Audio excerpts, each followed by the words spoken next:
This is Pet Life Radio. Let's talk pets.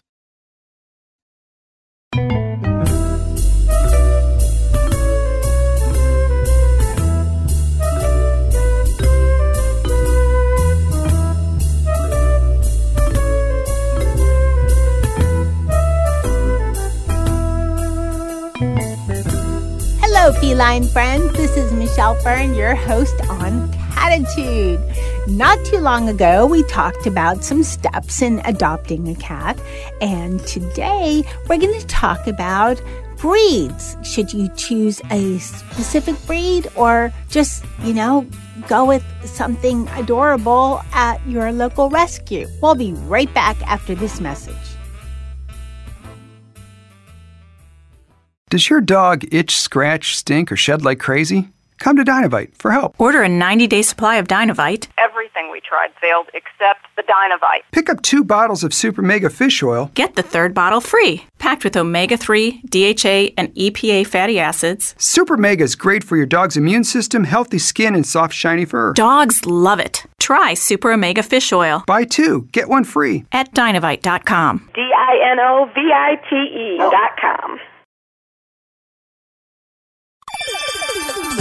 Let's Talk Pets on PetLifeRadio.com.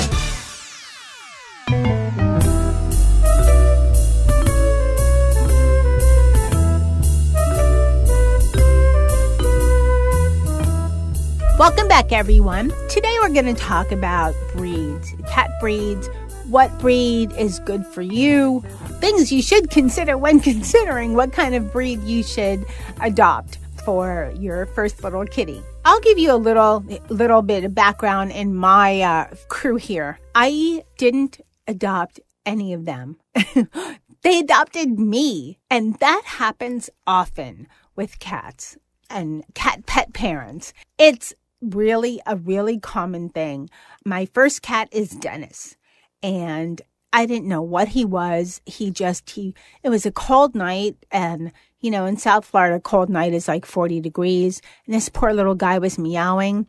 Opened the door. He walked in. I didn't even know it was a he because it's kind of hard to tell in cats unless you know what you're looking for. And later found out that he's Maine Coon. Now, I didn't know what Maine Coon was. I just thought I had the sweetest cat. He came when I called him. He was like a dog. He was just great. And having had mostly dogs most of my life, I thought, hey, I could relate to this cat. This is a great cat. And I thought other cats were just, a little cranky or biatchy. You know what I mean? But turns out my cat was a little abnormal. So here's something to think about. If you are kind of more of a dog person and want to get yourself, into the world of cats, or maybe your roommate, significant other, partner, whatever wants a cat, try Maine Coon because they are super sweet cats. They're very, friendly. They're very cuddly. Dennis has so many of the same mannerisms as my dog Nikki that it's just hilarious. It's so funny. And actually, Nikki has some of the same mannerisms as a cat. They grew up together, so they might think they're the same. Who knows? But Dennis is just a very, very cool cat. So definitely something to consider. However, keep in mind, Maine Coon are generally long-haired cats, so you need to brush them occasionally. You will need to groom them. Every so often, I take Dennison. He gets his lion cut, so that means he gets shaved down, and we could, start fresh with, nice fresh fur. Just get him all cleaned up. But that's something to consider. So on to the rest of my crew. I was a single cat person for quite a while. And when I moved into an area where there were a lot of not really feral, but community cats. And I ended up adopting, Molly was born on my front step. Charlotte was her sister from a different litter, and she didn't leave my front step, so that's how we adopted her. And then my outside ones are Sammy and Jethro, and they are the parents of Charlotte and Mom. Sammy is the mom of Molly, if you can keep track of all that. They all look like mixes. Molly's kind of like a tuxedo cat. The others are like tabby, just mixes. And they all have their own personalities, but they're definitely more, quote, cat-like than Dennis is. Dennis is much more dog-like. So let's talk more about just various breeds and what you can expect from some of the more breed-specific cats versus the, I guess, mutt cats, the cats that are mixed. One kind of cat that I've been intrigued by, and especially lately, and on Instagram, there's so many cool pictures. I Am Mosho has a whole family of them, and that's Sphinx cats. If you've ever seen them, they're bald. They're kind of wrinkly. It doesn't mean they're low maintenance because they do have to be washed. I think or bathed rather, probably, I think once a week, once every 2 weeks. And they're kind of a little bit like, I don't want to offend anybody who has any Sphinx cats, but I really like them. But they look a little bit like aliens because they're bald and they have very big eyes. So they're kind of funky looking, but I think they're so cool. I am hunting for a Sphinx rescue so I can I'd get another cat to my group and have a Sphinx cat. But what's great about a Sphinx cat is for people with allergies to cats, most of the time the allergies have to do with the dander in the fur. Well, guess what? There is none with Sphinx cat. So that might be a great option for someone who has cat allergies. Now, keep in mind, the allergies might not be just the dander in the fur. Some people have allergies just to the skin of a cat versus the fur. Allergies, and I have my share. So allergies are strange like that. But it's something definitely you want to consider. Now, we're going to take a short break and we'll be right back and talk about a few more breeds that might be just the one for you.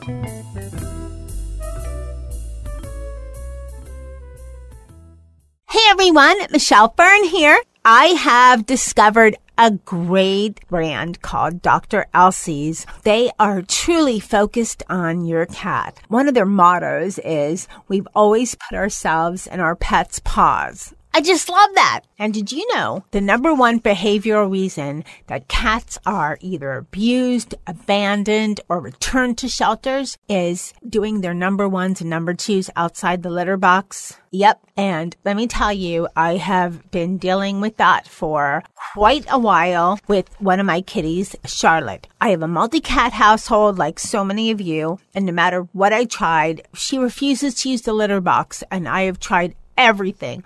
Nothing worked. And then I found out about Dr. Elsie's Cat Attract. Now, most cats are not that picky, but almost every household has a Charlotte, and that cat will be persnickety about using the litter box with other cats. Well, Dr. Elsie's Cat Attract is a product that helps bring cats, like my persnickety Charlotte, back to using the box. And Dr. Elsie's is so positive that you will love their product. They're going to offer a rebate and pay up to $20 for your first bag of any Dr. Elsie's litter. You can visit drelsies.com/Cattitude and print out the rebate form or fill it out online. I will also have it on my Instagram, which is @Cattitude17. Give Dr. Elsie's Cat Attract litter a shot. You will not regret it. Happy cat, Mom. Happy cat.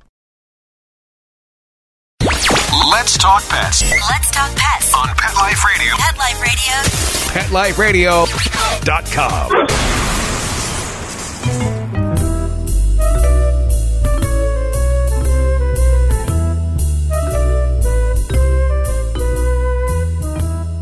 Okay, welcome back, everyone.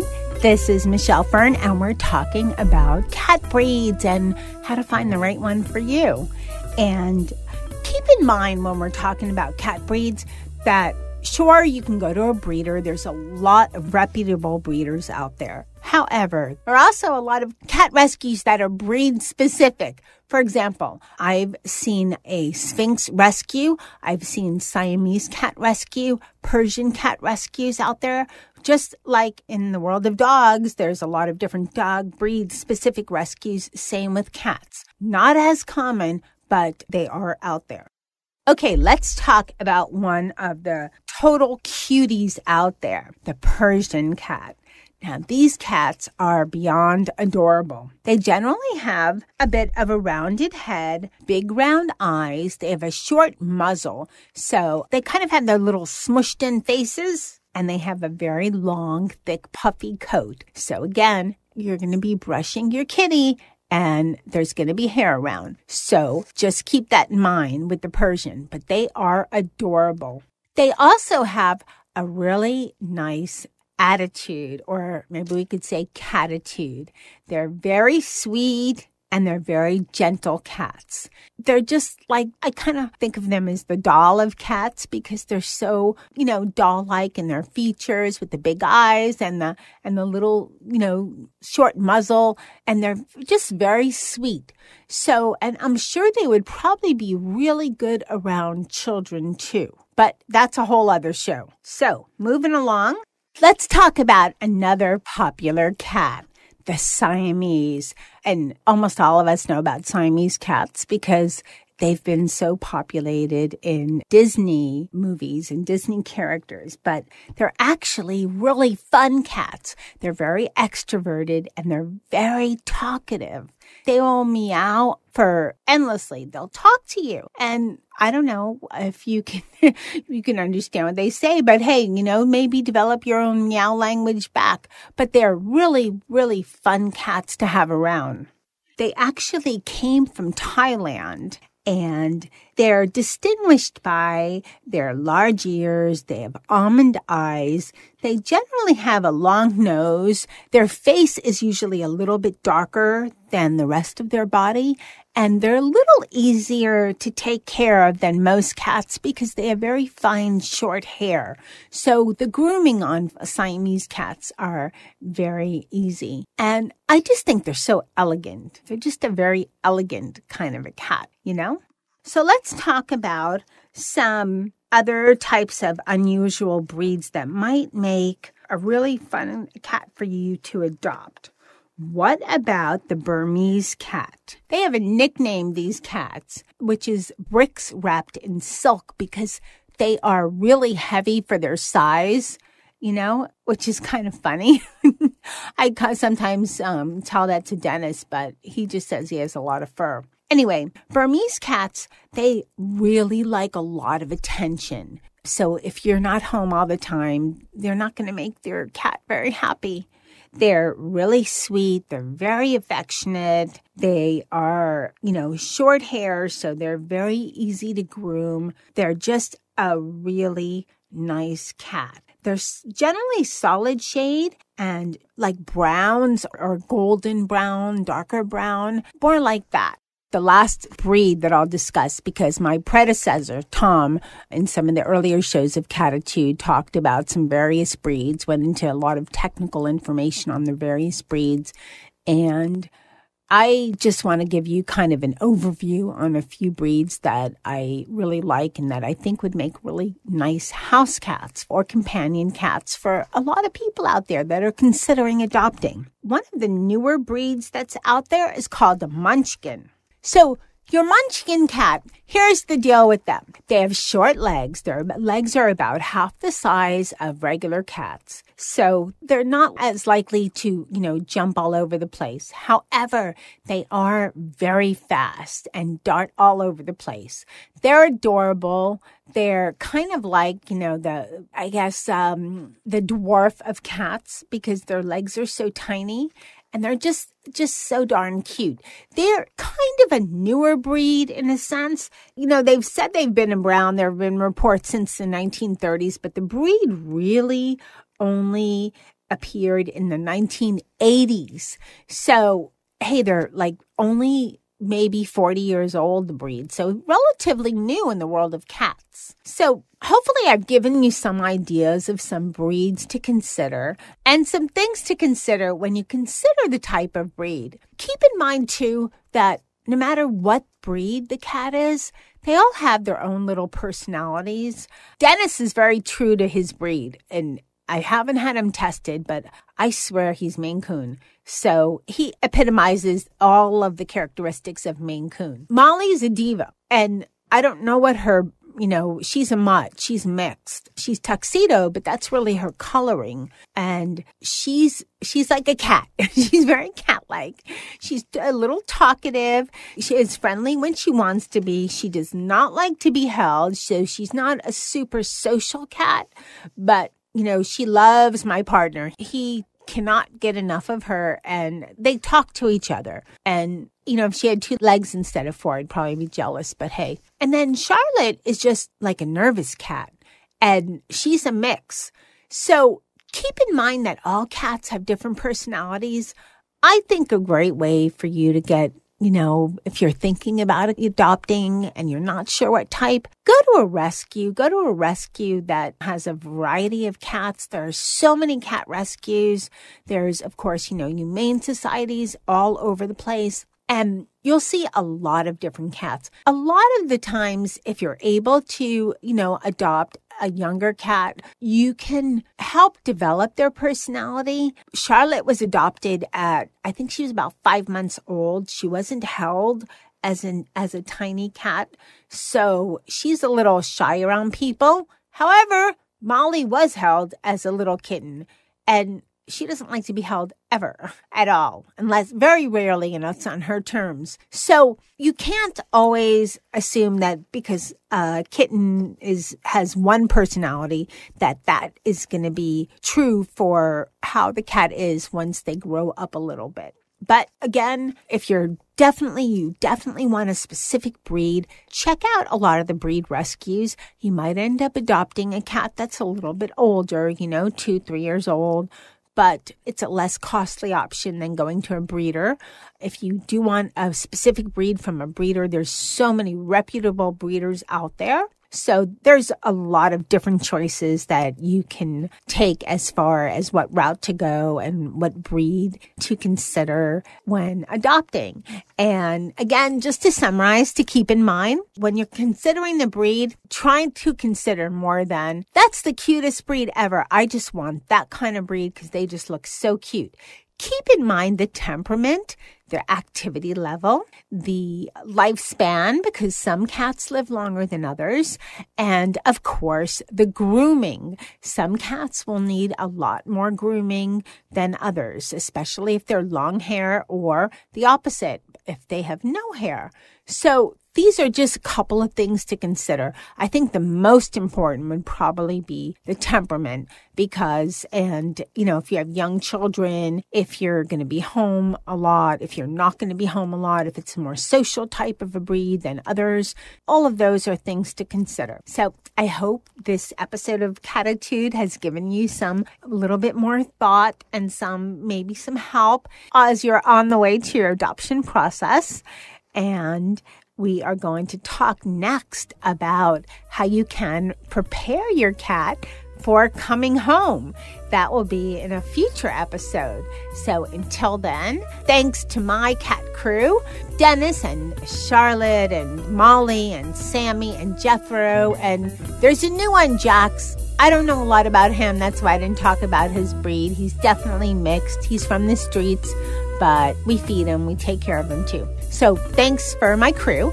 Thanks to everyone that listens to Cattitude. I appreciate it so much.